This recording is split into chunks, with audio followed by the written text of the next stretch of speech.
घपले, paper leak, भ्रष्टाचार कहा था ना 1 साल में पकड़ लेंगे सीबीआई को, नहीं पकड़े जा रहे हैं। और कोई अधिकारी को पकड़ने से क्या हो गया भाई? वो नेता कहाँ पकड़े गए जिन्होंने पेपर आउट कराए, जो जरूरी पकड़ने के लिए। तो अभी उपचुनाव एक शाम बाबा पीतल देव जी के नाम जागरण के कार्यक्रम के अंदर यहाँ के मुख्य अतिथि हमारे महाराज जिन्होंने लंबी तपस्या की, सेवा की, और आप सब उनका आदेश मानते हैं, तुलसीदास जी महाराज साहब, हमारे उप प्रधान जी, छोटे भाई गोविंद जी कड़वा और समस्त आयोजन समिति, सारी आयोजन समिति, एक साथ सबका नाम लिए, तमाम आयोजन समिति और इलाके के मौजूद जनप्रतिनिधिगण, सम्मानित मंच, मौजूद बुजुर्गों, नौजवान साथियों, माताओं बहनों, प्यारे बच्चों। माताओं बहनों की संख्या बहुत ज्यादा तादाद के अंदर है।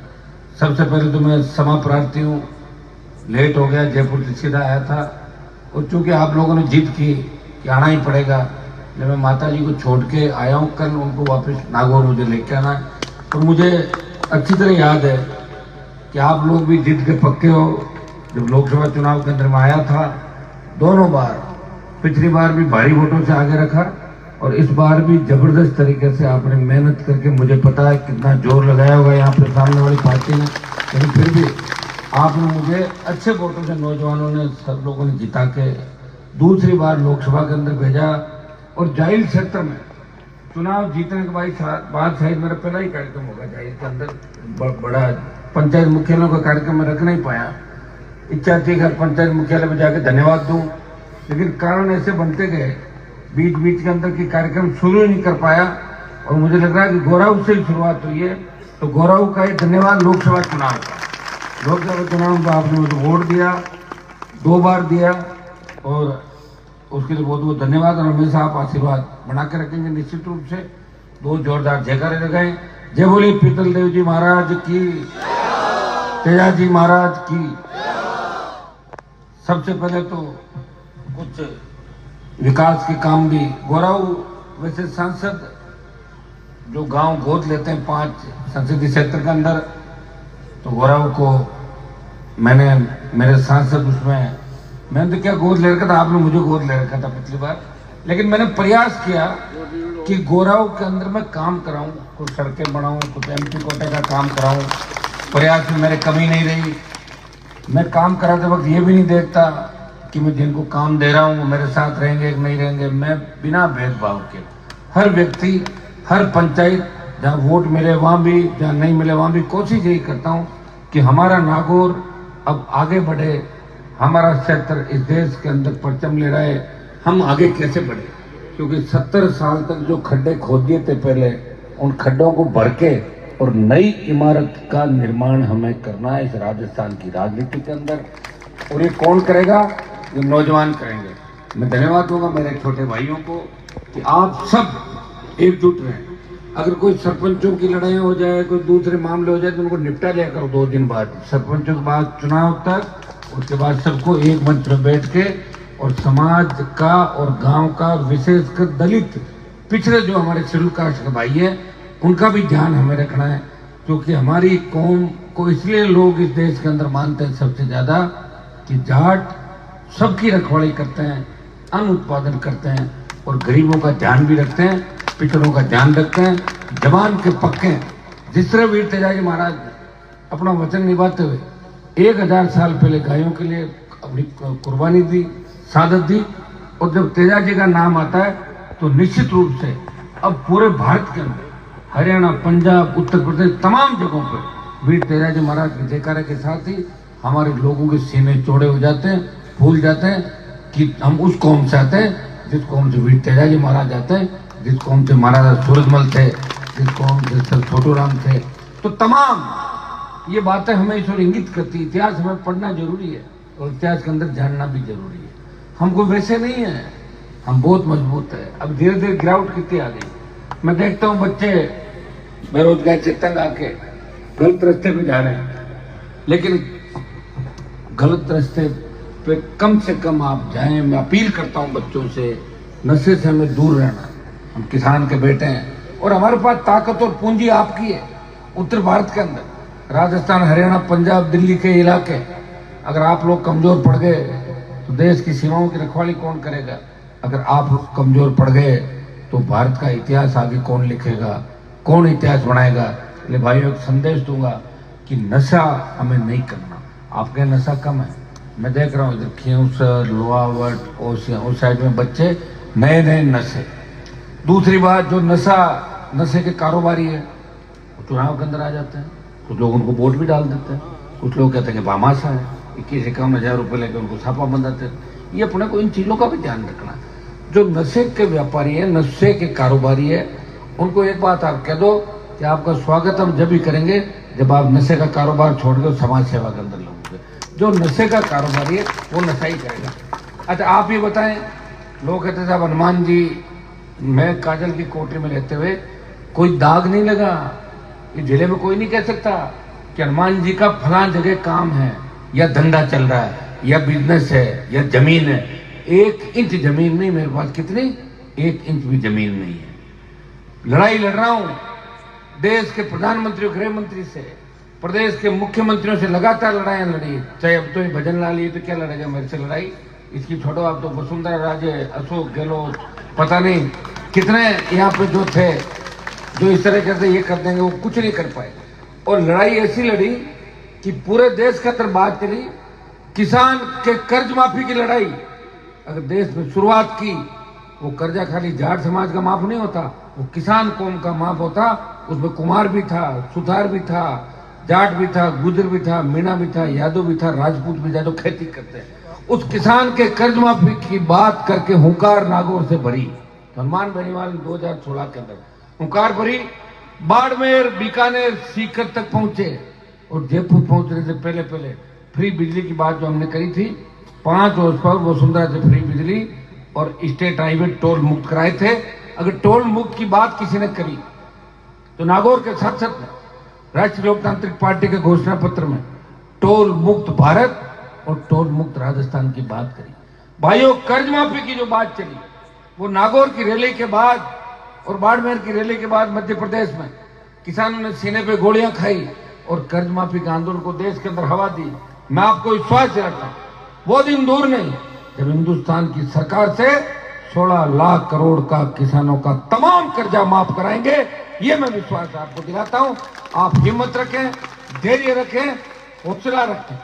आप इतना ही अंतर देख लें कि नेता तो पहले भी नागौर के अंदर हुए थे, मेरे से लंबी हाइट के भी 2-2, 3-3 इंच, लेकिन माइक पकड़ने के बाद किस तरह की गालियां बकते हैं देखा आपने उन लोगों को। पूरे हिंदुस्तान का तो नाक कटवा दी। मैं गया लोकसभा के अंदर, मुझे लोग कहते साहब ये नागौर का आदमी है कि मैं हाँ, कि इतनी गालियां बकता, पब्लिक इसको पीटती नहीं। मैंने कहा पता नहीं मौका आएगा जब कर लेंगे छोरे कुछ क्यों सर के अंदर दबोचा था ले जाके रेत के अंदर। तो भाई इस तरह का गाली गलौज करके और जनता को क्या संदेश आप देना चाहते हो? मैं ये नहीं कहता कि प्रत्येक व्यक्ति को गाली, मेरे को भी कहते हनुमान जी ने कभी गाली निकाली नहीं। हो सकता है कि भाई भाई आपस में लड़ते हैं, परिवार में बैठते हैं, छोटी मोटी बात भी हो जाती है, नाराजगी भी हो जाती है, पिता पुत्र को, बड़ा भाई छोटे भाई को कुछ कह देता है, निकल जाते हैं। मैं ये नहीं कहता कि कोई पहली बार ये गाली गलौज उन्होंने ही की, लेकिन सार्वजनिक मंचों पे अगर देश में गाली बकने का काम किया और रिकॉर्ड बनाया तो उसी व्यक्ति ने बनाया जिसने सारी परंपराएं तोड़ दी। हाँ, सारी तोड़ दी साहब, और नागौर की मजाक बना दी। वो तो मुझे धन्यवाद दो कि लार लार में ठीक कर रही हूँ। तो हाँ, तो लोग कहते नागौर का, जब लोग कहते हनुमान जी भी तो नागौर का, ठीक बात हनुमान जी नहीं तो बाकी भरोसे देख लिया मगर अमेरिका में सीधे चाल किए ना, छोरा आइसक्रीम खा रही है, कहीं कर रहे हो ना। अपने को एक चीज का ध्यान रखना, गौरव बड़ा गांव है इस इलाके का, और गौरव का संदेश, यहाँ जाओ इधर आ जाओ, गौरव का संदेश आसपास के पूरे इलाके के अंदर जाता है। हमारी बेटियां आगे बढ़े, हमारे बच्चे पढ़ लिख के आगे बढ़े। कॉलेजों की कमी थी नागौर जिले के अंदर। मैं खींवसर का विधायक था, वसुंधरा की सरकार थी, लेकिन खींवसर में कॉलेज की शुरुआत करी और उसके बाद 10 कॉलेज, जैसे ही खींवसर में कॉलेज खुला बीजेपी के विधायक दौड़ने लगे वसुंधरा के पास कि ये क्या हो गया, जो सबसे ज्यादा आपके खिलाफ उसके कॉलेज खुल गया, हमारे भी खोलो, तो 4-5 और खुल गए। फिर अशोक गहलोत आए वापिस, 4-5 कॉलेज मैंने खुलाई, तो 20 कॉलेज जिले में खुल गई। इस कॉलेज का फायदा सबसे बड़ा यही है कि हमारी बेटियों को 12th करने के बाद बाहर जाने में दिक्कत होती है। वो कहाँ शहर के अंदर किसान की बेटियां जाएगी, कैसे पढ़ेगी, कौन उनकी रखवाली करेगा, जो हालात बन रहे हैं वो ठीक नहीं है। तो कॉलेज खुलने का ये फायदा, लेकिन आप लगातार रेगुलर जाए। मैं तो कोशिश करूंगा इस बार इस बात की कि राजस्थान सरकार, पंजाब सरकार की तरफ में ऐसी व्यवस्था करे कि हमारी बेटियां जो कॉलेज में जा रही है, नजदीकी कॉलेजों में, वहां राजस्थान की सरकार खुद ही बच्चों की व्यवस्था करे, हर गांव से लाए और सुरक्षा के साथ बच्चों को वापस गांव-गांव पहुंचाए। ये बसों की व्यवस्था सरकार करे, जिस तरह पंजाब में करी है। ये प्रयास करें। वैसे मैं बहुत लड़ा 20-25 साल, लेकिन इस बार थोड़ा सा नर्वस हो गया। इसलिए हो गया, पिछली बार 3 सीट थी, अब बार 1 पे ले आए वापस। तो खाली डीजे बजने से हाँ उल्ला करने से मजा थोड़ी आ रहा। उम्र मेरी भी तो बढ़ रही है, घट तो रही है। आगे जा रहा हूँ भाई, पीछे थोड़ी आ रहा हूँ। लोग तो राज के मजे ले गए, कोई 5 साल ले गया, कोई 15 साल ले गया, कोई 10 साल लगा। आओ मंत्री जी आओ, मंत्री जी आओ। तो मैं तो 20 साल पहले मंत्री जी बन जाता फिर। क्योंकि मेरी लड़ाई है आपकी कि किसान के हाथ में सत्ता की चाबी कैसे आए, किसान का बेटा सत्ता पे कब्जा कैसे करे, और सत्ता ऐसी हो, अतिवृष्टि, ओलावृष्टि, फसल बीमा, अगर नुकसान हो गया तो आपको सरकारी तरफ नहीं देखना पड़े, पटवारी आएगा, कलेक्टर आएगा, अपने आप ही व्यवस्था हो, पैसा अपने आप आपके खाते में आ जाए और किसी तरह का नुकसान नहीं हो। खेत खेत सिंचाई का पानी, मुफ्त बिजली, सशक्त लोकायुक्त, सड़क, पानी, बिजली, स्कूल, अस्पताल, ये प्रमुख चीजें जिनसे हम कोसों दूर है। ये कुछ मामले आपने मुझे दिए। मैं आपको विश्वास दिलाता हूं कि नागौर के अंदर सबसे ज्यादा केंद्रीय विद्यालय मैंने स्वीकृत कराए 4, जो हिंदुस्तान के किसी संसदीय जिले में नहीं थे।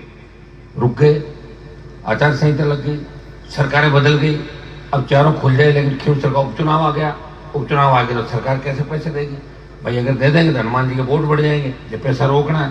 फिर भी देखो लड़ रहा हूं, रुक नहीं रहा हूं। डीईसी की मीटिंग ली मैंने, मीटिंग के अंदर निर्देशित कराया कि सबसे ज्यादा ढाणियां खींवसर, नागौर, जाहिल के अंदर, नागौर जिले के अंदर प्रत्येक ढाणी में बिजली की व्यवस्था होनी चाहिए। आप अखबार पढ़ते हो नहीं पढ़ते हो? सारे लोग सोशल मीडिया पर देखते हो। मैं आपके लिए काम कर रहा हूं। राजस्थान में पहली अगर डिस्ट्रिक्ट इलेक्ट्रिक कमेटी की मीटिंग ली तो नागौर के सांसद ने मीटिंग लेके निर्देशित किया कि दिवाली से पहले हजारों घरों के अंदर रोशनी होनी चाहिए, हमारे बच्चे दिवाली आराम से मना सके रोशनी के अंदर। उस गरीब की झोपड़ी के अंदर, उस गरीब के घर के अंदर भी बिजली की व्यवस्था होनी चाहिए जो अमीर के घर के अंदर है। अब आप जो मेरा देखोगे एमपी कोटे का बजट, तो उसमें आप देखोगे कि 70%, 60% बजट मैंने स्कूल और बिजली इसके लिए दिया, और हर वर्ग, हर जाति को दिया। कोई नहीं कह सकता। लोग कहते हैं हनुमान जी तो जातिवाद करते हैं। अरे जातिवाद तो अपनी जाति में जो पैदा होता है वो अपनी जाति का नाम तो लेगा कि नहीं लेगा? फार्म भरोगे जो भी लिखना पड़ेगा तेरी जाति क्या है। मैं लाएगा जातिवाद? मेरे से पहले कितने लोग थे? ये देश आजाद हुआ उससे पहले भी चलता था। मैं जातिवाद, अगर कहीं अन्याय हो रहा हो और अन्याय किसी जाति के साथ हो रहा हो और मैं उस जाति को न्याय दिलाने पहुंचता हूं, और मेरी जाति के अगर मुलजिम है, बदमाशी करते हैं, तो उनको भी गिरफ्तार करके जेल में डलवाता हूं। मैं जातिवाद नहीं करता, मैं न्याय के साथ खड़ा हूं, अन्याय के खिलाफ खड़ा हूं। अब लोगों को तकलीफ ये है कि लड़ाई तो लड़ नहीं सकते, तो नहीं लड़ाई लड़ तो करे क्या? अरे साहब हनुमान जी हम आप दिखते हैं सबको। अरे भाई लड़ तो रहा हूं, कम से कम इस राजस्थान की लड़ाई को दिल्ली तक ले गया। वो दिल्ली में 5 साल पहले गया था ना, तब मैंने मेरे पुराने सांसदों के लिए ये बातें सुनी। वो कहते थे एक आपके यहाँ से थी ना साहब लेडी, वो वहां थी, मैंने उसको हराया था कि वो तो यहाँ दिन भर घूमती थी, काम कुछ नहीं करती थी, बात नहीं करती थी, जिले का नाम ही नहीं लेती थी। अब बताओ उससे पुराना सांसद। मैंने कहा पिछली बार वाला, और वो भी घूमते थे, उनका भी 2.5-3 करोड़ का बजट बाकी है, वो मंत्री रह गए, कुछ नहीं करा पाए। और मैं सरकारों से लड़ा, सरकारों से लड़के जब देश के अंदर किसानों को आवश्यकता पड़ी, जब हरियाणा, पंजाब, उत्तर प्रदेश के किसान नेताओं ने कहा कि सादत की आवश्यकता है, किसान कौम को आवश्यकता है बलिदान की, कौन बलिदान देगा? हनुमान जी आप बलिदान दो। मैंने कहा मैं क्यों दूं, मेरी पार्टी तो नहीं है, मैं 5 साल सत्ता का सुख भोगूंगा, बाद में दूंगा, छाड़िए ऐसे ही काम करें। बोले नहीं साहब ये तो बहुत बड़ी इज्जत का मामला है, जाट से जाट एक भी मोदी को नहीं छोड़ रहा एमपी। मैंने कहा अगर ये बात है तो फिर मैं छोड़ता हूँ मोदी को और आपके साथ सड़क पे आता हूँ। बताओ इतना बड़ा बलिदान कोई दे सकता है? और एक बार गाड़ी जब पटरी से चूक जाती है ना, वापिस पटरी में चलने में बहुत जोर आता है।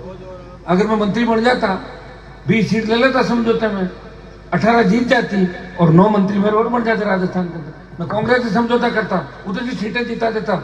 लेकिन बात ये थी, मैंने कहा था मैं कांग्रेस और बीजेपी से गठबंधन नहीं करूंगा, राष्ट्रीय लोकतांत्रिक पार्टी अकेली राजस्थान के अंदर लड़ेगी और अकेला ही लड़ा था राजस्थान के अंदर। हाँ, मैं अकेला रह गया, सही बात है। जब लोकसभा के चुनाव आए, कांग्रेस पार्टी के साथ अलायंस किया मैं बीजेपी के विरोध में खड़ा था, कृषि बिलों को लेके, अग्निवीर योजना को लेके। जब देश की पहलवान बेटियां तो सारी हरियाणा की थी, जब तकलीफ में थी, पहला देश का कोई एमपी उनका भाई उनके लिए लड़ने के लिए गया। वो नागौर का सांसद था तेजा जी का भक्त, उन बेटियों के सम्मान के अंदर जाके खड़ा हुआ और बाहुबली को सबक सिखाया, उसको बताया कि ये हरियाणा तक नहीं मामला, पूरा राजस्थान में पूरा देश इन बच्चों के साथ खड़ा है। मेरा क्या स्वार्थ था उनसे, बताओ मुझे? मैंने तो वोट का नहीं कहा, उनको कोई पैसा प्रचार नहीं बनाया यहाँ पर, लेकिन मुझे तकलीफ इस बात की। अभी मैं हरियाणा के अंदर, मेरी इच्छा थी कुछ कांग्रेस के लोगों को मैं प्रचार करूं, तो वहां के नेता जिन्होंने मेरी पार्टी थोड़ी आ रही थी, वो अगर हनुमान जी तो आना ही नहीं चाहिए, हनुमान जी यहाँ क्यों आएंगे? मगर हरियाणा तुम्हारे घर का है क्या? हरियाणा तो सबका है, कोई भी आ जा सकता है। भाइयों में थर्ड फोर्स के लोग, जो तीसरे मोर्चे के लोग हैं, वहां ताकतवर जो अभी लड़ाई लड़ रहे हैं वहां पे ताकत के साथ, मैं उन लोगों के प्रचार के अंदर गया। एक जगह मेरे हेलीकॉप्टर को नहीं उतरने दिया, मैं वहां गया, 4 जगह प्रचार करके आया। लेकिन मैं किसी पार्टी का प्रचार करके नहीं आया, मैं व्यक्तियों का प्रचार करके आया कि ऐसे लोगों की विधानसभा में आवश्यकता है। कांग्रेस की अगर 60 सीट आ जाए तो दादागिरी नहीं कर सके, 10 मजबूत लड़ा के भी सामने चाहिए। एक चीज हमेशा ध्यान रखो, किसी भी सरकार को इतना बहुमत मत दो, इतनी ताकत मत दो कि वो जनता की भावनाओं को कुचल दे। बराबर का सिस्टम होना चाहिए और कुछ मजबूत लड़ाके भी होने चाहिए। मैं तो देख रहा हूँ राजस्थान में 1 साल के अंदर कौन है लड़ाका, आपको बताऊं मुझे? खाली तेजल सुपर डुपर गमछा से नाचने वाले नेता कोई आपकी मदद कर सकते हैं? गमछा हिला दे, उससे क्या हो जाएगा? लड़ाई लड़नी पड़ती भैया। अभी बीकानेर के अंदर जब मामला हुआ, कौन आया कौन गया, बताओ मुझे? सेना को झुकाया कि नहीं झुकाया? सेना का हम सम्मान करते हैं, लेकिन सेना के अंदर इस तरह ये अधिकार नहीं सेना को कि सेना हमारे किसी सैनिक की शहादत हो जाए और उस पर पर्दा डाल के और बॉडी ला के रख दे, बोले जला दो। ऐसे नहीं, सेना भी हमारी रखवाले के लिए, किसान के बेटे हैं। देखिए, सड़क से सदन तक अगर लड़ाई लड़ी और इस राजस्थान का सम्मान देश में बढ़ाया, खाली नागौर का ही नहीं, नागौर का तो बढ़ाया और आपके समाज का बढ़ाया, लेकिन पूरे राजस्थान का सम्मान हरियाणा, यूपी, पंजाब और बिहार तक बढ़ाया, तो नागौर के सांसद ने प्रयास किया, आपका सम्मान बढ़ाया किसान कौम का और विकास भी कराया। पहली बार 5 साल के अंदर हजारों करोड़ रुपया दिल्ली सरकार का या नागौर की सड़कों पे, जिले की सड़कों पर आया। नागौर शहर के अंदर गोविंद जी 60 करोड़ रुपए खर्च हो रहे हैं। नागौर जैसे तो पता नहीं कितने शहर होंगे देश के अंदर, और 2 करोड़ रुपए खर्च नहीं कर पाते एमपी, बिना नियम कायदों के कर रहे। कोई सड़क छोटी मोटी गलत बन गई तो वापिस जांच करा के चेक कराएंगे। प्रयास में कोई कमी नहीं रखी। मैं जितनी मेरी 25 साल यहाँ आने के बाद दिए, आपकी सेवा के अंदर, विश्वविद्यालय से लेकर विधानसभा और विधानसभा से लेकर लोकसभा तक का सफर, आज जिनसे मैं मुकाबला कर रहा हूं वो कम लोग नहीं है। 1-1 लाख करोड़ का तो घोटाला करके खा गए, 1 लाख करोड़ खा गए। उन लोगों, कितने लोग तो उनके नौकरी कर रहे होंगे, कितने लोग पैसे में आप बताओ बेरोजगारी मिल जाएंगे हर कहीं के, लेकिन फिर भी वो ये व्यक्ति लड़ाई लड़ रहा है। जब आपके समाज को जरूरत पड़ी, किसान को जरूरत पड़ी, हार्डकोर अपराधी जब किसान के बेटों पे गोलियां बरसा रहे थे, उनकी हत्याएं कर रहे थे, उन अपराधियों को उनके अंजाम तक पहुंचाया, तो नागौर के सांसद उन अपराधियों को भी उनके अंजाम तक पहुंचाया। उन नेताओं को जिनको एनकाउंटर का बहुत शौक था, जिन्होंने एनकाउंटर कराए, उनको भी सलाखों के पीछे पहुंचाया।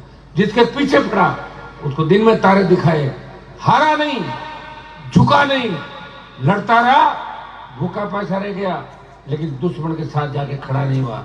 ये हनुमान बेनीवाल आपका भाई, इसीलिए आपका आशीर्वाद मुझे लगातार मिलता जा रहा है। मुझे दुख इस बात का होता है कि मैं जिनके लिए लड़ रहा हूं और जो थोड़े से आगे आ जाते हैं। आज जिसके पास साइकिल है और भगवान की कृपा से अगर उसके पास स्कॉर्पियो फॉर्च्यूनर आ गई और उसको ला तो हम आगे रहे, लेकिन उस साइकिल वाला गरीब उसको कुचलना चाहेगा, तो ये मैं बर्दाश्त नहीं करूंगा, उसके मैं खिलाफ हो जाऊंगा। मैं चाहता हूं कि अंतिम छोर पर बैठा व्यक्ति भी हमारा भाई आगे आएगा, तब समाज आएगा, तब किसान आगे आएगा, और प्रत्येक कौम, और आप अकेले सत्ता में नहीं आ सकते। शेड्यूल कास्ट के उन भाइयों का, ओबीसी के उन भाइयों का, तमाम उन लोगों का जो हमसे प्यार करते हैं, जो समझदार है, उन सबको हमें साथ लेके चलना पड़ेगा, तब जाके सत्ता के शिखर पर आप बैठोगे। अब 70 साल से बताओ कांग्रेस पार्टी ने राजस्थान में क्या दिया? हमारे लोग तो आपस में लड़ते थे। बीजेपी में क्यों गए? हमारे लोग की जगह नहीं थी कांग्रेस में, ज्यादा हो गए, कुछ इधर चले गए, कुछ उधर चले गए। हालात जो आपके सामने सारे, जिस तरह की बेरोजगारी का आलम आप देखो, कितना बेरोजगार, अपराध राजस्थान के अंदर बढ़ रहा है, कौन जिम्मेदार इसके लिए? मैं तो सरकार नहीं, मैं तो लड़ने के लिए हमेशा तैयार रहता हूं। कहीं भी आवश्यकता पड़े, मुझे कोई बुलाता है तो आगे जाके खड़ा मिलता हूं। मैंने मेरी रातें, नींद, जिंदगी, जवानी, सत्ता सब कुर्बान की, अपने परिवार को समय नहीं दिया। बच्चे मेरे छोटे छोटे वेट करते हैं, पापा कब आएंगे, वो सो जाते हैं, उनको स्कूल जाना पड़ता है, सुबह मैं उठता हूं, उससे पहले स्कूल चले जाते हैं। हर व्यक्ति चाहता है कि जीवन में कुछ सुख उसको मिले, चाहता नहीं चाहता? हर व्यक्ति थोड़ा बहुत आराम चाहे, कौन चाहे? और माने मिलियो कहीं है, एक चले यार, एक माथे पाँच आएगा। 25 साल पहले शुरुआत करी और एक पे आके वापिस अटक गए। तो इस राजस्थान के अंदर भी लोगों के अंदर मैं चाहता हूं कि वो दम पैदा हो तो हरियाणा, यूपी, पंजाब, बिहार, झारखंड, महाराष्ट्र, वहां लोग तीसरे मोर्चे भी बनाते हैं, पार्टियां भी बनाते हैं, उनकी सरकारें भी बनाते हैं, और आवश्यकता है तीसरे मोर्चे जहां है वहां कांग्रेस और भारतीय जनता पार्टी की दादागिरी नहीं चलती। लोग कहते हैं दादागिरी करोगे तो तीसरे वाले को तैयार कर दें। उनकी दादागिरी खत्म करने के लिए तीसरे मोर्चे की आवश्यकता भाई। निश्चित रूप से नागौर से जो शुरुआत हुई है ये आगे बढ़ेगी, समय लग सकता है, कुछ कमी आ रही, कुछ हमारे लोग सीधे हैं, संगठन वंगठन बातों को नहीं समझते, पैसा भी नहीं था हमारे पास, हमने कोई क्राउड फंडिंग का 1 रुपया भी नहीं मांगा। सबसे बड़ी बात तो देखो आपका नेता कैसा है, इसने 50 पैसे का चंदा नहीं किया। सारी पार्टियां चंदा लेती है, इलेक्टोरल बॉन्ड, जिसमें बीजेपी तो गाय का मांस निर्यात करने वालों से चंदा ले लिया, लेकिन तो क्या बात दे दी लोगों ने वोट। जब जगह नहीं होती है, 2 ही खड़े हो जाते। मान लो ये सपोज करो कि गांव में 2 आदमी खड़े हो गए, तीसरा कोई खड़ा नहीं हो रहा है, जब गांव वाला क्या कहीं करा, दोनों एक दिशा ही है, किसी भी गांव के अंदर बात करने पर क्या दोनों एक दिशा है, कर्म फूटे तो चलो देना जाए, देना है वोट को, तो ऐसी स्थितियां बढ़ जाती है। तो इस प्रदेश में क्या बात, कांग्रेस बीजेपी एक बार यूं धापगा कि बढ़ो इन पटको इन दे दो, इन दियो। आज भी तो वो क्या वही है, वही घोटाले, गफले, पेपर लीक, भ्रष्टाचार, काम कहा था ना 1 साल में पकड़ लेंगे सीबीआई को, नहीं पकड़े जा रहे हैं। कोई अधिकारी को पकड़ने से क्या हो गया भाई? वो नेता कहां पकड़े गए जिन्होंने पेपर आउट कराए, जो जरूरी पकड़ने के लिए। तो अभी उपचुनाव के बाद ये लड़ाई भी हम राजस्थान के अंदर लड़ेंगे। बहुत लंबी बात हो गई, समय भी लंबा हो गया। दोबारा आपके गांव के अंदर आऊंगा। आप चूंकि आपने मुझे बहुत प्रेम से बुलाया, इसलिए मैं आपके बीच आना भी जरूर, आपने प्रेस्टीज पॉइंट बनाया कि आपको चलना ही पड़ेगा, और सामने लाने के लिए भेज दिया आपको, तो गाड़ी लेके आना बैठ के।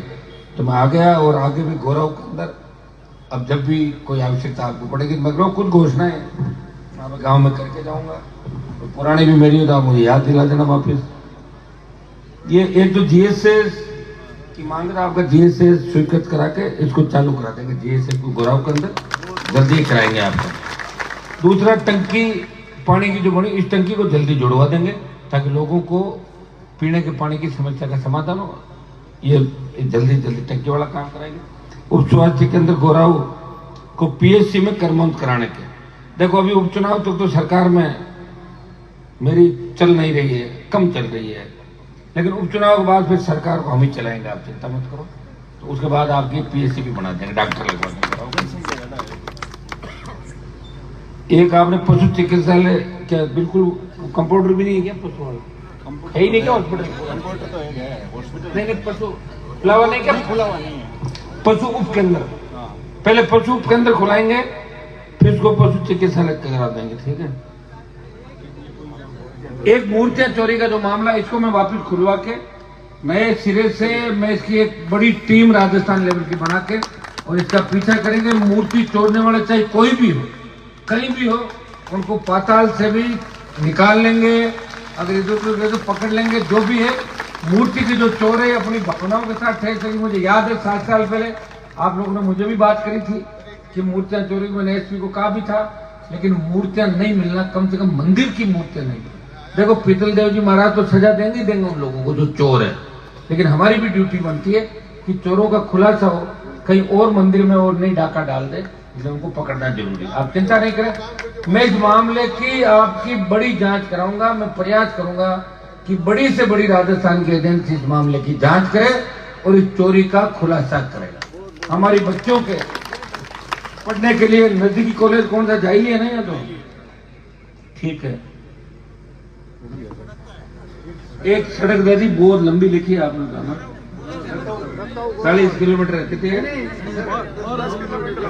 ठीक है। रत्ताऊ और गौरव दो बड़े गांव हैं, इस सड़क को भी मैं अब तो मौका लगने 10 घोड़ा वाला हमारे भागे रहे 24 घंटा खड़े नाराज बेटा मंगरा सर की टीम तो ये भी करा देगा आपका, ठीक है। इसकी भी मैं घोषणा कर रहा हूँ प्रधान जी, ये भी जो आपने मुझे कागज दिया है 100% घोषणा है, 100% काम आपके।